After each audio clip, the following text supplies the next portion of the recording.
Dr. Will Lewis, a leader forged in pressure, a United States Marine Corps veteran, author, speaker, and servant leader. Dr. Lewis has built his work around a single reality: the storm doesn't always pass, and leaders still have to lead anyway. Through his book, Perched in the Storm, and his work with organizations across the country, he equips leaders to navigate complexity, uncertainty, and constant demand, and make clear, grounded decisions in the middle of it. His leadership extends beyond the stage. As the chief executive gopher of Cam's Coffee Company, he helps create inclusive employment opportunities for people with disabilities. And as a servant leader in his community, he continues to invest in building stronger, more connected communities. Dr. Lewis doesn't just deliver messages, he activates people. He creates spaces where leaders think differently, engage honestly, and walk away with decisions they can act on immediately. Because his core philosophy is this: the wisdom isn't on the stage, it's already in the room. His message is simple: the storm didn't come to break you, it came to reveal who you are. And the leaders Dr. Lewis works with understand this. They don't just survive pressure, because when they experience his work, they lead differently. They communicate with more clarity. They make better decisions under pressure. And they lead teams that move forward together.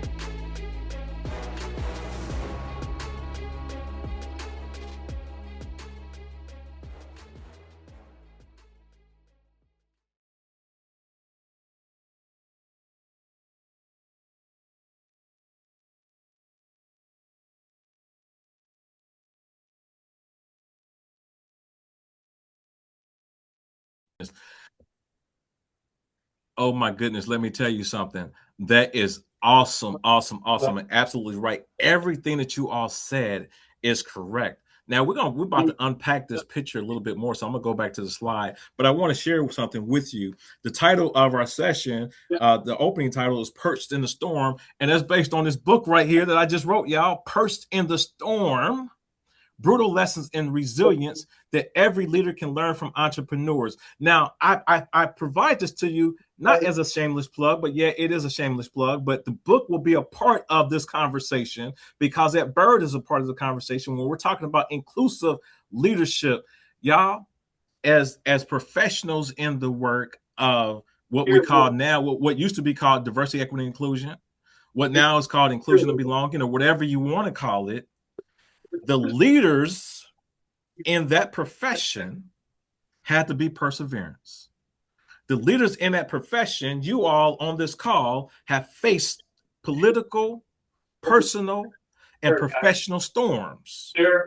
And in order for us to kind of endure, we have to be perseverance. If you could do me a favor, if you can mute your audio, that will be wonderful. As we go forward. All right, let's jump back into this slide. Let's talk about this bird just for a moment as we continue to move on. I just want to give you a couple of thoughts around that bird and around perseverance, if you will. Okay, so going back to this bird, let me just unpack this. Yes, the bird is in a storm. Yes, the bird is the feathers are ruffled. And yes, the bird is determined. Y'all, whenever we go through a storm, either if it's a personal storm or a professional storm, we're not going to be unbothered. Our feathers will be ruffled. And I am not telling you anything new. I am just reminding you. So when you go through your next storm, or if you're in your storm right now, understand that you're going to make it because you made it before. Now, let's talk about that tree just for a moment. Let's talk about that tree. That tree is big and it's strong and it's solid. Now, did y'all know that that in Arizona, they created what they call Biosphere 2. Earth is considered Biosphere 1. And in Arizona, they created Biosphere 2.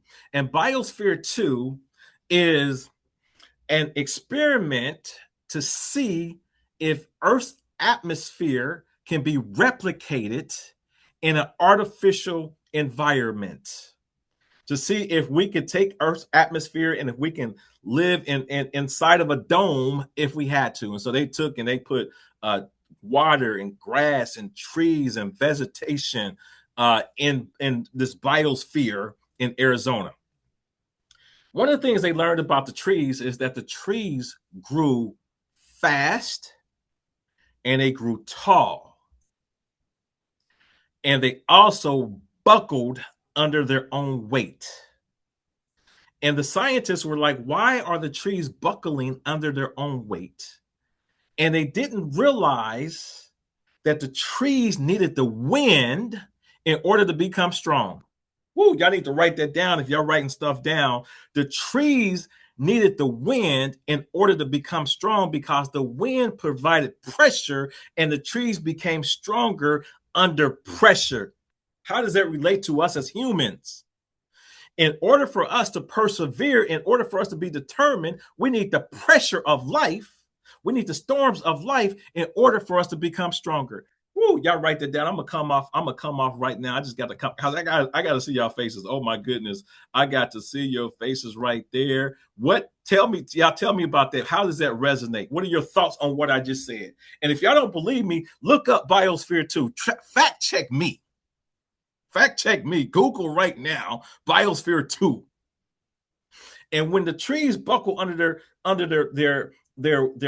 own pressure, their own weight, when that happened, and when the scientists realized that the trees needed pressure, that they called it stress wood. So the trees began to develop a protection. When you go look at a tree and you see that hard bark, that's called stress wood.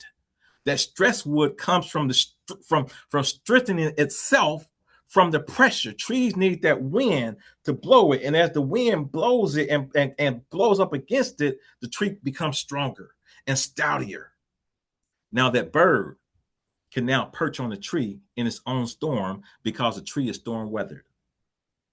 The metaphor of the bird and the tree: the bird is us, the tree is our community. Woo! Did y'all get that? The metaphor of the bird and the tree is us, the bird is us, and the tree is our community.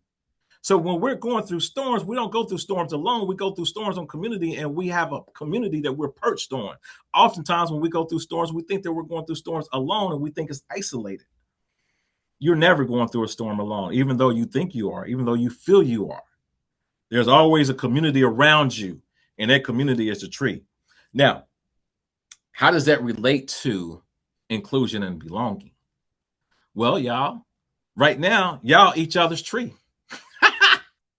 Y'all are the tree. You're the community in which each of you are perched on. You're the community that, hey, I am perched on because you're still doing the work. So when we talk about looking at activation in this new era, one of the first things we got to recognize is that we have to be perseverance. We have to be determined. We have to stay present. We have to storm. We have to stay present in the storm. We have to recognize that we're on the edge in the wind. We have to be a tough looking bird. And we have to also understand that other storms are coming. Now that's called resilient leadership, and we're gonna walk into that in a moment. But I just want to take a few moments to set the stage and to activate the room. All right, is the room activated? Y'all say yes if it is. Is the room activated? The room is activated. Let's keep going then. If we activated the room, let us keep going. All right. Now I'm going to go into some slides, and I'm not going to come off for a moment. But if you have a thought, idea, put it inside the chat. We need to hear from you. And I come off and I'll look at the chat. But right now, let's just jump into some slides. And I'm going to stop in the slides. And I'll be like, hey, write an idea down. Here's something that I want you to hold with you. But let's keep going.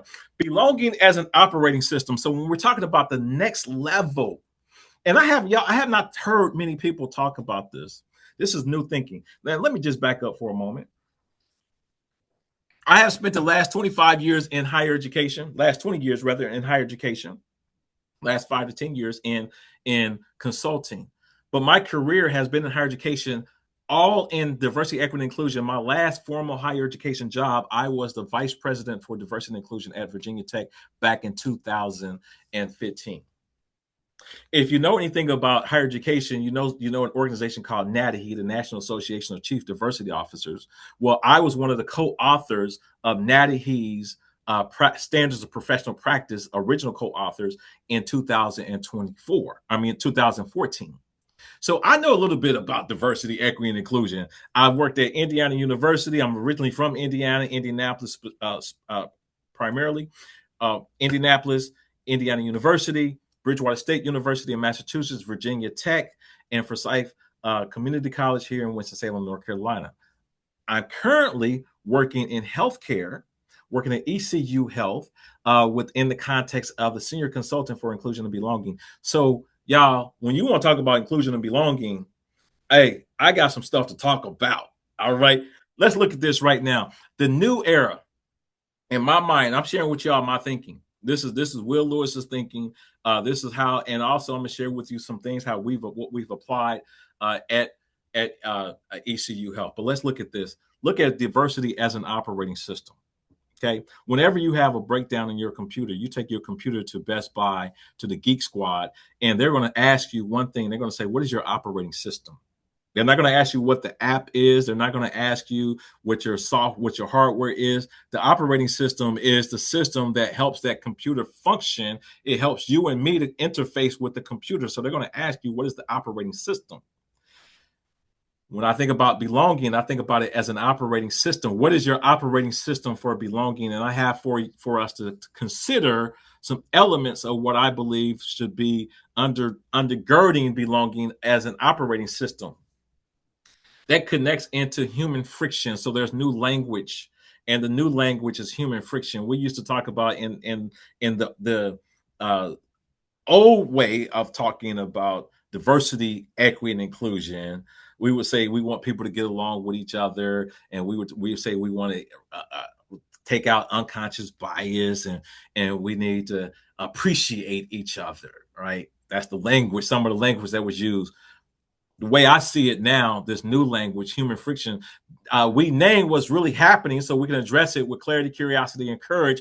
Anytime that we have two individuals in the room, doesn't matter who you are, doesn't matter if you're a blood relative or not, you can be in the same family, you can be adopted, you can be a work colleague, you can be in the same fraternity organization, but anytime you got two individuals in the room, you're going to have human friction because those two individuals are different. Bottom line. So when we begin to look at the language of human friction, that takes away any of the political and this stuff that they talk about being ideology. We remove that off the table. We're playing chess and not checkers, y'all. And so we're talking about human friction. Anytime in any organization you got two people, we're always going to have human friction. So when we begin to talk about how do we decrease human friction, now the C-suite leaders can see that, because we didn't put an inclusion in there, we didn't put belonging in there, we didn't do anything. We said we want to increase the human friction. That is the outcome of belonging anyway. That was the outcome of diversity, equity, and inclusion, to decrease human friction. Okay, now that's one element, and we're gonna break it down a little bit more. Now, when we look at inclusive, another element is resilient, inclusive leadership. Leaders build trust, adapt through challenge, and create conditions for everyone. Create positive conditions for everyone. That's inclusive leadership. That bird, that's why I showed y'all that bird. Y'all didn't know y'all was being set up for this. That bird is a picture of resilient, inclusive leadership. That means we don't stop, y'all. Oh my goodness. Ooh, I'm gonna break it down. Then we're gonna look at how do we operationalize the system. And that operationalizing the system, I'm gonna share with you a couple of ideas and things that we're doing. We're doing ECU Health. We call it EART, Power Hour Unit Consulting, but we're operationalizing all of this right here. New way of thinking, system 1, system 2. Look up Daniel Kahneman in your spare moment. You can look him up right now. Daniel Kahneman is a sociologist. If you look up Thinking Fast and Slow, it'll pop up for you. Look him up if you want to. Thinking fast and slow, but a new way of thinking. How do we slow down our thinking? Because we have system 1 and system 2. And here's the reality. It's really not a new way of thinking. It's a new way of packaging what we've always talked about in the old way of diversity and inclusion. In the old way of diversity and inclusion, we talked about unconscious bias. Well, system 1 is unconscious bias. System 2 is slowing down that unconscious bias so that we can be more intentional. So there's a new way of thinking, and we're going to talk a little bit more about that in a moment. Then also we have to think about when we're talking about diversity as an operating system and what are the elements of that system. We have to look at this, and this field versus R is also part of the new language, but I broke it out separately because it's very important. And so we're going to look at how we move from feeling, which is temporary, to art, which is definitive. I'm going to stop right there because I threw a lot out at you. We're going to break these down bit by bit, but I want to just stop for a moment and just see what you got. Any thoughts, anything you want to talk about activating the room? Just initially, what did you see? What did you feel? What did you hear? Let's talk about that. What did you see? What did you feel? What did you hear? Let's activate the room. My initial thought is it's nice to have a new way to think about human friction. That's a new thought to me, and we've still been stuck doing unconscious bias training. So appreciate some new language to use. Absolutely, absolutely. New language to use. Yes, it's not necessarily a new approach, but new language. And sometimes the language makes all the difference in the world. Somebody else, anybody else? What did you think? What did you feel? What did you see? Yeah, I'm like David. Will, I'm intrigued by the concept and the framework of this human friction. And I think that's something that I'll be able to take back in my work in my life as a way of really reframing the work of DEI that we've all done a lot of work on. I'm also working in the healthcare system. I'm with Ascension here in Central Indiana. So we've not given up on DEI, but we are looking at ways to reframe it. And I think this will be very helpful. I also want to say real quickly, I'm sorry to have to leave the meeting. I just got called away to something else. I hope to rejoin you if I'm able at the end, but this has been wonderful. And if I don't get back to you, I'm going to look at the recording of the rest of this meeting. So thanks everybody for this great discussion. Thank you, Alan. Absolutely. Appreciate you. Anyone else? James? Yeah, Dr. Will. So the language thing is really resonating with me. So at some point in my education journey, I learned that language is the basis of culture. That is how culture is determined all over the world. The bedrock of culture is language. So if you want to change a culture or impact the culture, do that by changing the language. There you go. So I just applaud bravery, if you will, for you to forge out and say, the work is the work, it's never going anywhere. But changing it can actually impact the culture in which it exists in. I just want to point that out. Thank you for patience. No, I appreciate it. And you're absolutely right. When change happens, when we change the language, and when people begin to change the language, that's when we can begin to see the culture change. Right. And I really appreciate that. Anyone else? I'm about to go back to the slide. Anybody else before we go back to the slide? And if you got an idea, throw it in the chat. Don't forget it. Just throw it in the chat. I appreciate, talking about belonging as an operating system and talking about it in the language of business, which also helps resonate and help us carry that message forward. And we try to really make an impactful change to the culture and impactful change to behaviors. And so I like that context and how you put it as far as the operating system. Absolutely, absolutely. And you know what? We have tried throughout the years of diversity, equity, and inclusion. We've tried to put it in the context of business and in the context of C-suite language. But every time that we talk about diversity, equity, and inclusion, we're not forgetting about race and gender and all of the identities that comes with it. That's not what we're saying. And we're gonna unpack it, but that got in the way of people really getting to the root cause of the issues, which is human friction. So when we talk about trying to create spaces, safe spaces, and spaces of belonging for different populations, that still needs to happen. But it got in the way of people understanding, well, in order for that to happen, we have to reduce human friction, right? And so now when we introduce human friction as a leader, I can see that because guess what? As a leader, as a white male leader when I go home with my family, whoever my family is, I have human friction. So I can see that I may not have somebody in my family that's of a different race, different ethnicity, but at the very least, I got somebody in my family that's the same human, and we got human friction. And so I can now resonate with that concept, right? Love it. Let's go back. Let's go to some slides. Oh my goodness, y'all just don't know how excited I am about this, because y'all, this is the first. I've been thinking about this for a long time, and this right now is the first time that I've had an opportunity to really kind of share it in general public. And so I'm just excited that y'all have connected in with it. Feel versus art. Let's look at this right now. And this is part of language change. It's also part of a mindset change, and it's part of how we should be looking at things. And I've been at ECU Health for about since about a year and a half now.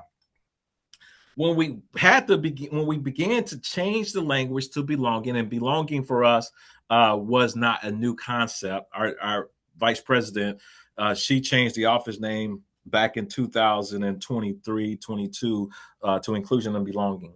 But we used to say, we want to create an environment, a culture, Dr. Officer, we want to create a culture where people feel heard, seen, valued, and respected.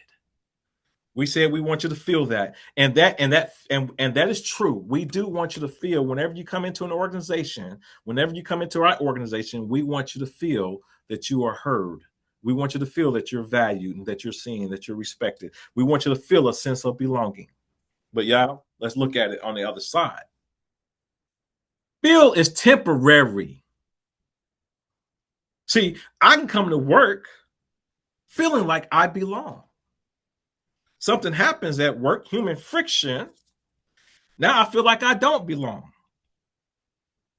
I can come to work feeling like I belong. Something happened that didn't even happen at work, and my feelings change. But we do want you to feel. We want you to have that good feeling about your work and your work environment and who you work with and who you work for. But we also have to look at the R, y'all. And the R is definitive. The R. See, when we say, now I'm going to use your name, when we say Diversity Roundtable is a place where people are heard, where people are seen, where people are respected. That's a different perspective. Y'all see how that R is different? What that R does, that R puts the onus on the organization. Phil puts the onus on the individual. The R says, when you come in here, we're going to have the policies, and we're going to execute our policies in such a way that they're consistent, they're fair, and they happen all the time. They're repeatable. There's no inconsistency. They're replicated. We reduce redundancy, and you are heard. And we created we created different channels. We have a employee engagement. We have an email line. We have all types of things. We have a hotline. We have all types of things where you can tap in and share with us how you're experiencing the organization. You are heard. We have the processes in place. That's the difference between feeling, all right, I got to stop right there. I got to stop because I done laid something down and we got to talk about it. Oh my goodness. I got to just stop right there, y'all. Y'all, we're going to get through this. We're going to get through this by 10 o'clock. Let me tell you what we got. Are we finished? What time are we finished? 9:30? Yes, sir. 9:30, 10. I mean, we've got time to wrap up when you wrap up and talk when you're done. Okay, good. Well, I'm gonna try to get us there. So I'm gonna keep it moving. But y'all, talk to me just the R and feel. What you thinking? What you experiencing? That was great clarity for me. Just the difference between one being on the organization, the other being on the individual, and there being a distinct difference between how what you feel can change pretty easily versus what you are being more solidified. Absolutely, absolutely. Y'all keep on writing it down. Let's keep on going so we can get through some slides and keep the conversation. If you got something in mind, put it in the chat function.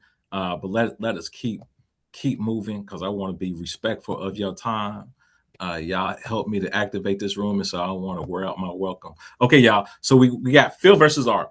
New language, human friction. We talked about human friction. We got to name what's really happening so that we can address it with clarity, curiosity, and courage. And what's really happening in our organizations is human friction. That's what's really happening. We're going to give an example of how we activate that. Resilient leadership, inclusive leadership. We talked about that as leaders, we have to be resilient. We have to think inclusively, but we also have to be resilient. I think that was something that this is new language for me. This is what I brought forward in my book, helping people to understand that when things pivot, when things change, we have to be adaptable. There are 7 behaviors within the context of a resilient leader that came from my book. And here are the 7 behaviors that helps us to be resilient, inclusive leaders. Here are the 7 behaviors of a resilient leader. 1, mindset mastery. Resilient leaders maintain a positive and proactive outlook. It's not just positive, y'all, it's proactive.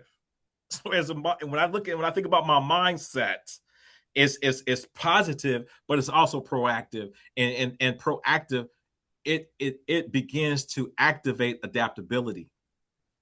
We've heard each of these individually, but when we look at them in a collective, that's the superpower.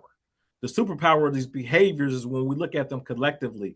Mindset mastery, when we look at positive outlook, activates adaptability. That means I have the ability to adjust, to pivot, to begin to change. I'm not in a fixed mindset. I'm in a growth mindset. I adjust to the new circumstances. Y'all, we're adjusting right now to new circumstances.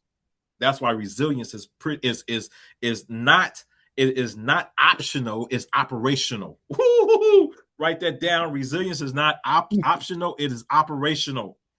So mindset mastery activates adaptability. In order for me to adapt, I have to have the emotional intelligence. Oh my goodness. I have to be able to stay attuned to what's going on in me, understand how I am experiencing things, my own self-awareness, and then read the room. Y'all, for folks that still want to do diversity in the old way, they need to begin to adapt and activate their emotional intelligence that'll help them to read the room. We got to do it differently. We are not abandoning people on the margins. As a matter of fact, when we look at it from human friction, when we look at it from Phil versus R, we're actually going to bring more people into the circle. Work-life integration, we have to, as a resilient leader, I have to understand that I don't have work-life harmony. I got work-life integration.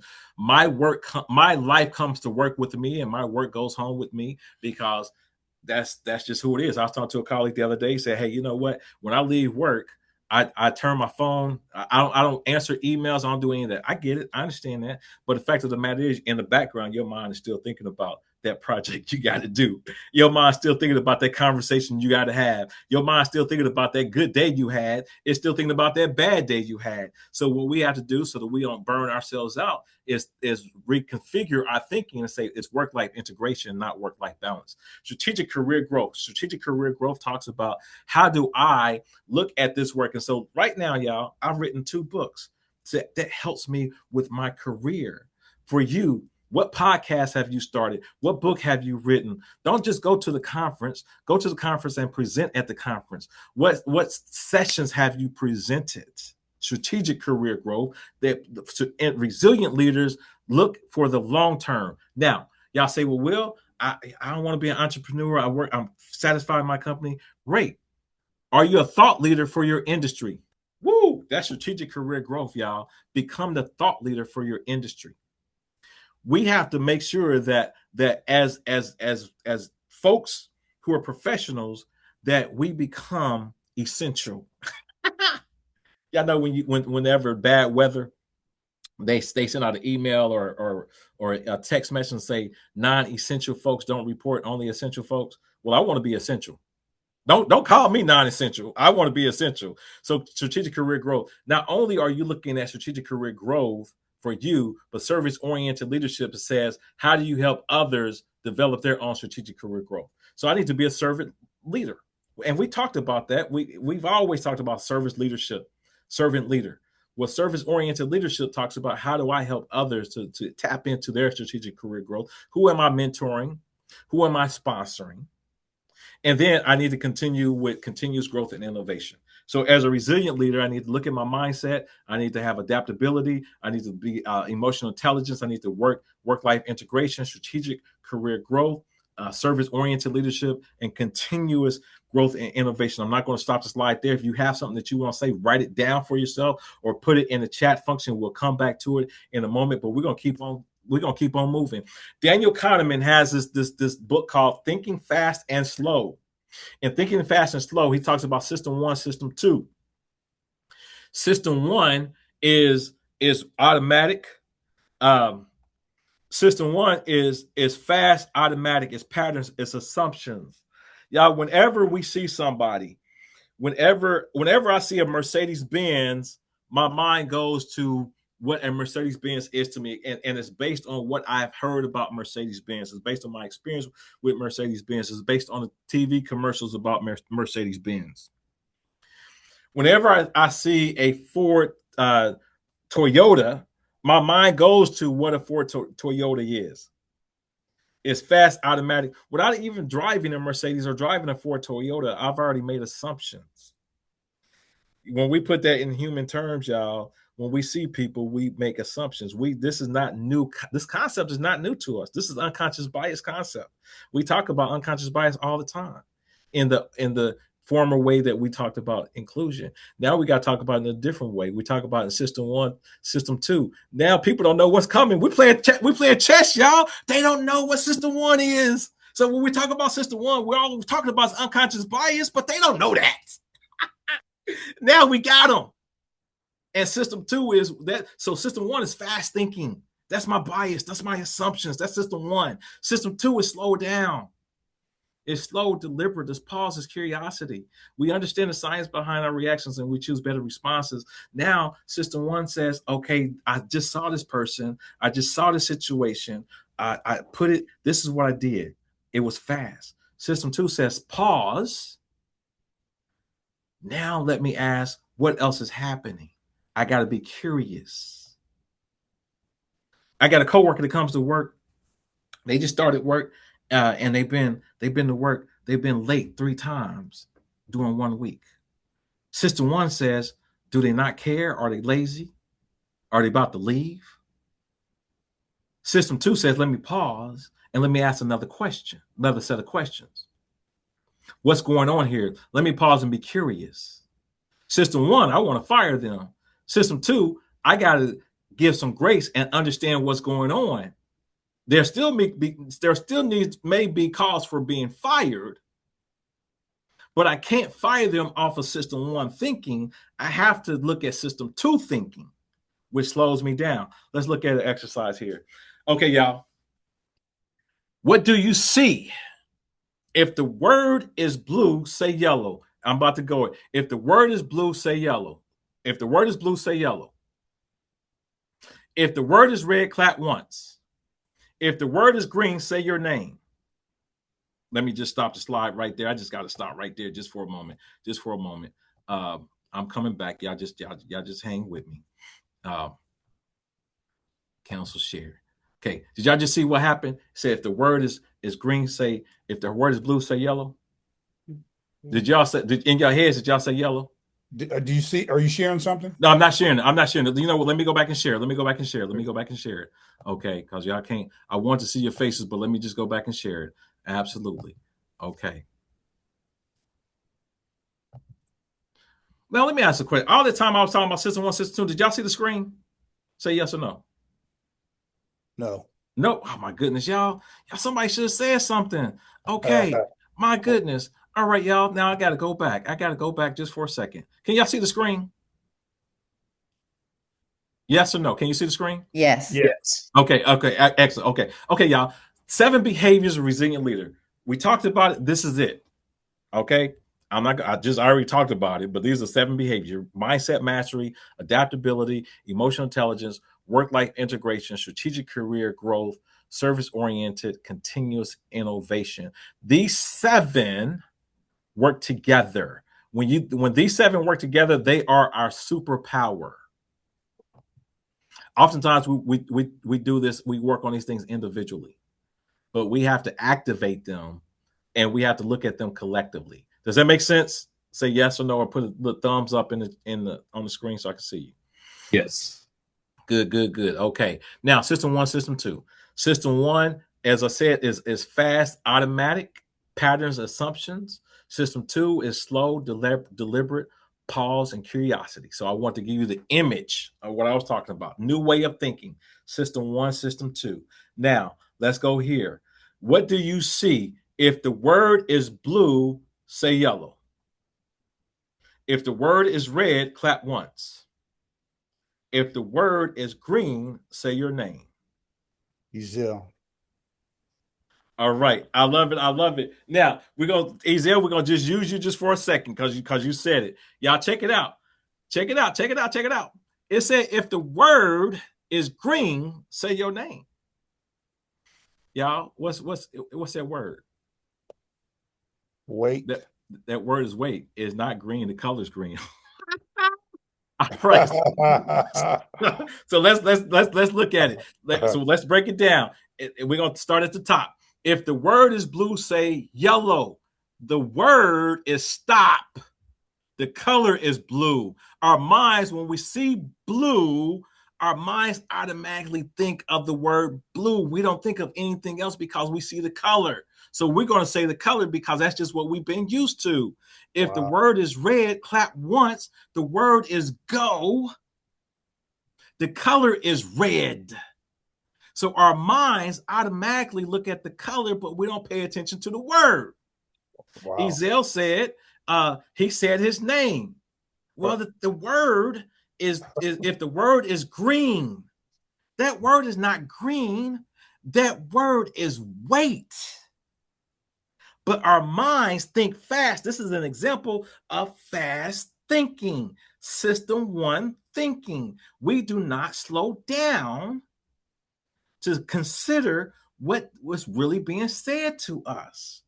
Therefore, what happens and what we see in the workplace, what we see at home, what we see in our lives on our first reaction, more times than not, is not accurate.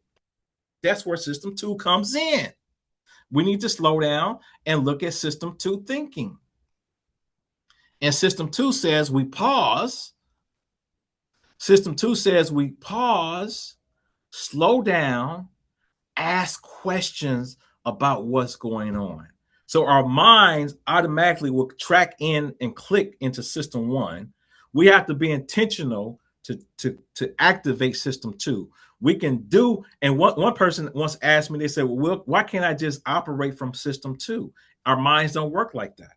Our minds work from the things that we have been fed, going back to unconscious bias language, all the stuff that feeds my bias, media, home environment, all the information, everything that feeds my bias. So my mind we take in so much information that I cannot process it all. So therefore, I begin to put it in categories and look for patterns. When I put things in categories and look for patterns, I begin to make assumptions based on the patterns and the categories that I put things in.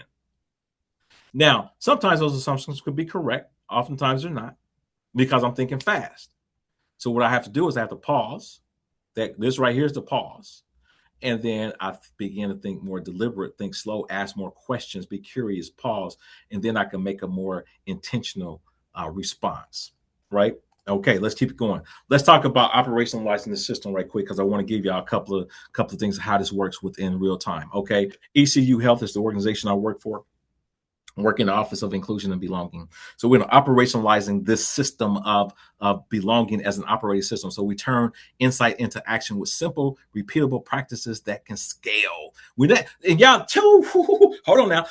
Y'all, this is not about programs. This says we're going to turn insight into action with simple, repeatable practices that can scale. We're not about to talk about no program, no activity, because whenever pressure happens, and we already saw, folks will attack the program. But when we embed belonging as an operating system, you can't attack the operating system. You can't take away the operating system because it's the practices, it's repeatable, it's the insights. Yeah, so let's start first with what we call this right here is what we call IRIT. IRIT is our Incident Review and Response Task Force. Now, every organization, even right now, you have in your organization, you have incidents of sexual harassment, racial discrimination, ADA, all of the compliance Title VII type of issues, which has not been impacted by the outster of diversity, equity, and inclusion because these are rooted in our federal laws. Okay, now you have them, and what most organizations have done and continue to do is they look at the Title VII. They look at these from a compliance perspective, where we look at them from an operational excellence perspective. Oh, I done changed the language in y'all again. When we look at it from an operational excellence perspective, we're just not reporting what happened, investigating what happened, and then seeing if the investigation comes out is substantiated or unsubstantiated, and seeing if we are going to have a lawsuit on our hands. That happens, but we're taking a step further. And taking a step further is we brought together all of our senior leaders, vice president for talent, chief nursing officers, assistant general counsel, general counsel's office, risk management, chief medical officer, VP for inclusion and belonging, my boss, data analytics, workplace experience and aggression, and I lead the whole thing. And so I'm kind of the staffer that chairs the whole thing. What we've done underneath this octagon of people, we have looked at data. So we've taken the raw data of all of the incidents of harassment and discrimination across the entire enterprise. We have 9 hospitals within our enterprise system. We've taken all that data and we put it in what we call our Power BI, which is this is an Excel spreadsheet on steroids generated by AI. Woo-hoo-hoo. Now we can see trends across. Yeah, we were able to look at trends of harassment based on hospitals, based on the quarter. We were able to say last year during election year, we saw a spike in our harassment trends 2 years ago in 2024 by looking at the data. So what we're doing is we're having a data-driven conversation. It's just not saying that, for compliance reasons, this is how many harassments we had. No, we're able to see when they happen, where they happened. We also have levels. So we have level 1, 2, 3, and 4. And level 1 is the least egregious of harassments. Level 4 is a very egregious harassment situation. Those levels help us determine where should we spot, what do we need to focus on. If we have a level 4, we need to focus on level 4. If everything's level 1, we're going to provide general education, general thoughts. But if we got one area that has 4 or 5 level 1s, we need to go into that area. So now we know what's happening across the organization. That is our IRIT. That is looking at compliance, that's looking at Title VII, not from compliance, but from organizational excellence and operation. And y'all got to invite me back so we can continue to unpack that. But let's go forward. Power Hour. Power Hour is and this is kind of a program, but we put this together. This is where we invite our team members to come to an hourly conversation monthly, where we're talking about system 1, system 2. We're talking about belonging. We're talking about empathetic listening. And we're creating spaces for connection, conversation, community. Our COO, we had a conversation this past month with the COO. So me and the COO had a conversation. Now we done brought our leadership, our COO, into the conversation. So now it becomes less about, that diversity and that ideology. It's about how do we continue to achieve operational excellence. And so now we're bringing the COO. We're going to have the president of the entire enterprise on a call. We got leaders across the spectrum on the call talking about communication, talking about adaptability, talking about how to lead inclusively. And so now it moves from a program to operational excellence. And then lastly, we want to talk about unit consulting, because this is where the rubber hits the ground, is inside the units. Y'all, when we want to talk about the change of the culture does not start with an edict. Now, I believe in edicts. Diversity is for everyone. It's everyone's responsibility. Write that down. That is an edict. Diversity is for everyone. That's or edict is something that's pushed down. That is not a philosophy. Let's say a philosophy. Diversity for everyone, and it's everyone's responsibility. I believe in that. That's what I share with people. But at the end of the day, we have to now operationalize that is everyone's responsibility. That comes to the team. This is where human friction happens, is at the team level. If we are not on the ground with the teams, helping the teams develop, helping the teams to get past human friction, this is one of the things that we're seeing with the teams that we're working with. And it's a belonging issue. Accountability. Leaders are saying that their staff are not holding themselves to a higher accountability. Staff are saying that their leaders are not being accountable. They're not having policies that are fair across the board. Communication is another one. We don't know how to talk to each other. We have poor handoffs. We're not providing all the communication that needs to happen in order for me to do my job. Teamwork, when we break it down, is looking at how do we jump in and help people? How do we take the initiative? How do we engage? I'm not just here to just get a job, but I'm here to help and be supportive of everyone else. So our unit consulting is not about coming in doing a diversity training. It's about coming in, helping people to begin to reduce the human friction. And then lastly, y'all, I'm going to stop to share right here. Lastly, this is what I developed. This is not part of ECU Health. This is Dr. Will Lewis's approach to addressing human friction and helping leaders to think from a system 1, system 2 perspective. This is what I call the leadership reset. The leadership reset is the MVP of the leadership reset is a 4-week experience for leaders under pressure. What we do is each week you're going to get a 8-minute video that talks about, let's say you're talking about accountability. You're going to get an 8-minute video that talks about accountability. Then you're going to have some reflection questions around that. Then you're going to be encouraged to act in real time. The next time that you're on the floor with your staff, talk with your staff about accountability. Ask yourself, how am I holding people accountable? Then we'll reinforce that with a midweek nudge, and then you're going to talk to your team to activate the team sense of accountability. All of that is supported by Ask Dr. Will, which is an on-demand AI support where it's going to help you pause, clarify your thinking, and plan your next steps. And so what happens is the next time you have to have a tough conversation, you go to Ask Dr. Will, you type in, hey, I'm about to have this tough conversation about my team member not coming to work on time. I'm having challenges trying to jump into the conversation.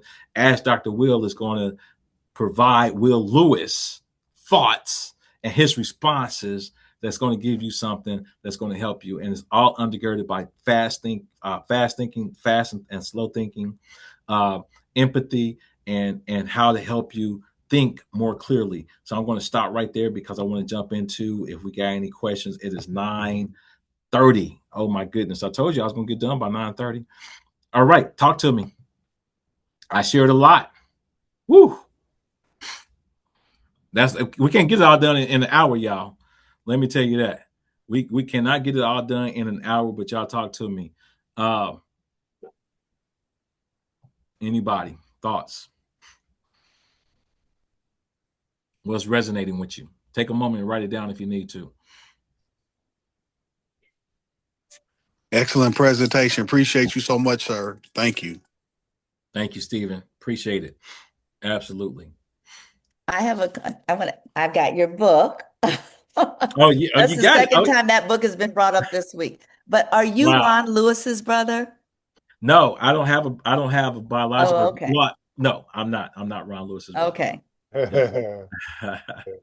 Actually, it's really cool. There's some for all of us that's been around for a minute having these conversations. There were some new things that you dropped that certainly caused pause and reflection for us all, I'm sure. So, hats off for the new things that you share. Absolutely. No, I appreciate it. I'm excited about it. This is we got y'all, we can do this, right? At the end of the day, people need us. That's the bottom line. And so we have to be resilient. We have to stay determined in the storm, and we have to be innovative, and we have to adapt. And this is all about being adaptable. It's okay to be adaptable. The bubble burst. Whenever a bubble burst, when y'all remember when a housing bubble burst, y'all remember when a tech burst, y'all remember when a banking industry burst. They still here. DEI industry burst, the bubble burst. We still here. We ain't going nowhere. When the bubble bursts, you just gotta do some things differently, and usually you're stronger for it. I could piggyback on that. Because it's one of those iterations of burst that you just mentioned. Opportunity came from each of us for those who were prepared. That's right. Right? So if all you were doing was sitting around whining, oh, it burst. That's right. Then you just got swept up. But if you were prepared, having the right conversations, surrounded by the right people, you were able to see the opportunity. So No, and thank you for absolutely, your enthusiasm. I man. appreciate it. Woo, I love it. I love it. It's clearly. So Thank you. I appreciate your enthusiasm. Absolutely, I Bringing appreciate that that. E. Absolutely, absolutely. This stuff is sometimes, y'all. This stuff can be. It can. If it's deep, it's some deep stuff. It's some heavy stuff, right? And so we have to present it in a way and it's deep and heavy. And a lot of times, when I'm sitting in a room with people, when they hear the word belonging, their mindset, oh my goodness, here we go. We're gonna talk about that. Oh my goodness. Nah, we're not talking about that. And afterwards, I'll be like, hey, did we talk about race? Did we talk about gender? Did we talk about sexual orientation? No, we didn't. And then people come up to me after, oh, Dr. Lewis, thank you so much. That was so great. Because we're talking some language that's applicable to everyone. Now, when we look at our Title VII issues, harassment, discrimination, that's connecting into the underrepresented and the marginalized populations. If you're able within your organizations, if you still have ERGs or what have you, you're still connected into that type of work to support those different populations. So we're not abandoning any population, but what we're doing is we're making the system stronger for everyone. Any other thoughts that you may have that's resonating? Do this for me. Put it right. Think about it and write it down. Put it in the chat function. What are you taking away from this conversation? Write that down. Let's start there. What is it that you're going to take away from this conversation? Drop that in the chat. What one thing are you going to take away and apply from this conversation? Be curious to know what you got.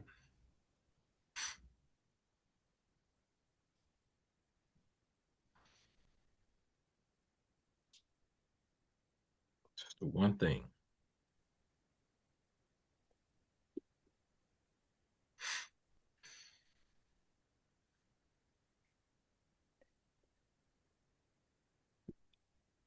And Luana, that book is a deep book, right? And so I had to listen to it on Audible.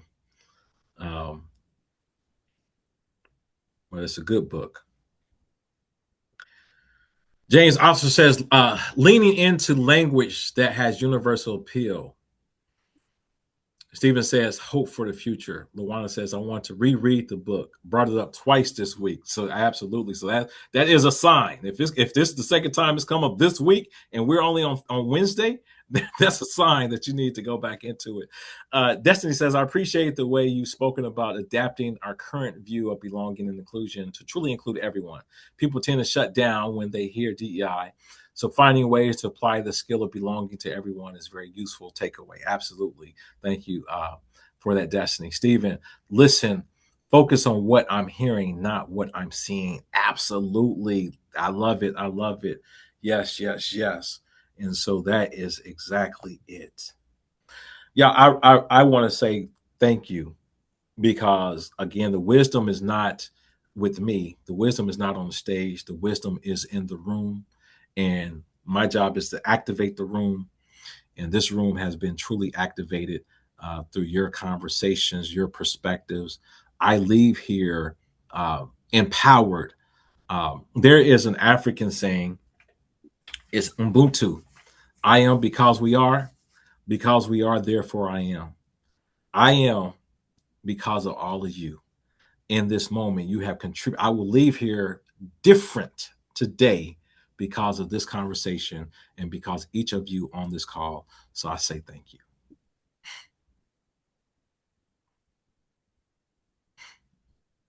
Awesome. Awesome. Thank you so much. Any other questions, comments, Dr. Officer, closing, anything else that you want to share? The Ubuntu. There you go. I got it. Absolutely. Thank you. Thanks a bunch. Thanks a bunch. And thanks everyone for joining. We're right at the bottom. I'll just say real quickly, we've already shared information on our conference that's been finalized for September the 22nd. Registration is out there. Go to our website, check out more. If there is nothing else we need to share, I just want to say thank you again, Dr. William Lewis, and everyone that joined the call. Look forward to seeing you next month. Make it a great day. Thank you. Take care. Thanks so much. Thank you.